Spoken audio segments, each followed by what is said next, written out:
Hello good people, আমি আবার আজকে চলে আসলাম একটা নতুন বুক রেকমেন্ডেশন ভিডিও নিয়ে। যদি আগের ভিডিওটা ভালো লেগে থাকে তাহলে এই ভিডিওটাও আপনারা দেখতে পারেন।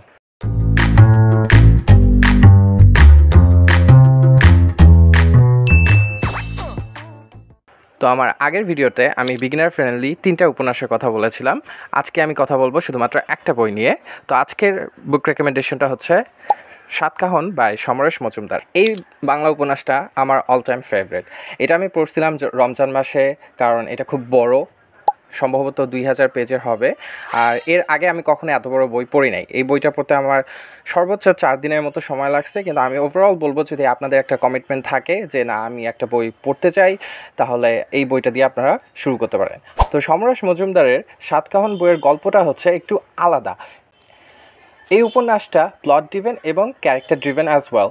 এখানে যে মেইন ক্যারেক্টারটা আছে দীপাবলি, সে সত্যি কথা বলতে গেলে তার ভাগ্যটা খুব খারাপ। তার ছোটোবেলায় বিয়ে হয়ে যায়, বাল্যবিবাহ, আর বিবাহের প্রথমেই তার স্বামী মারা যায়। তো উপন্যাসটা স্টার্টিংটাই এরকম হয় এবং ধীরে ধীরে উপন্যাসটা সামনের দিকে আগাইতে থাকে। এই উপন্যাসে মূলত দীপাবলির জীবন কাহিনী বলা হয়েছে। তার জীবনের ভালো দিক, খারাপ দিক, সে কি কি চ্যালেঞ্জেস ফেস করছে, এই সব কিছুই মূলত এই উপন্যাসের মধ্যে ফুটে তোলা হয়েছে।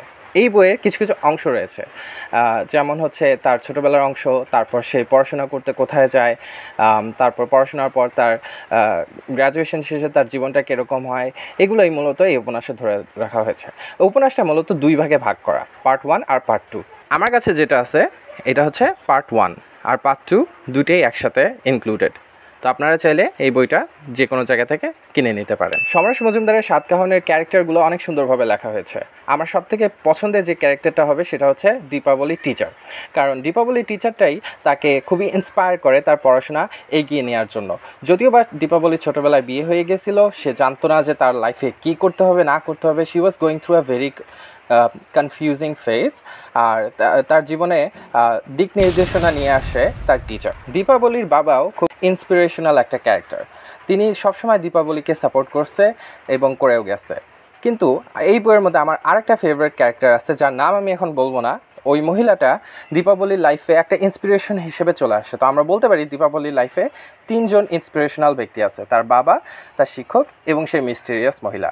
এই বইয়ের প্লটটা অনেক বড়, আর প্রত্যেকটা চ্যাপ্টারে নতুন নতুন প্লট আছে এবং পুরনো কিছু ক্যারেক্টারকে আপনি নতুন নতুন চ্যাপ্টারে দেখতে পারবেন। আমার কাছে সবথেকে বেশি যে ভালো লাগছে এই বইটার সে রাইটিং স্টাইল। বইটা এত সুন্দরভাবে লেখা হয়েছে, আপনার মনেই হবে না যে আপনি এত বড় উপন্যাস পড়ছেন। অবশ্য বইয়ের চ্যাপ্টার্সগুলো খুব ছোট ছোট, তাই আপনার পড়তে অসুবিধা হবে না। বইটা দেখে মনে হবে যে এই বইটা পড়তে আপনার খুব কষ্ট হতে পারে, কিন্তু আসলে সেই ব্যাপার না। এটার রাইটিং স্টাইল খুবই ইজি গোয়িং।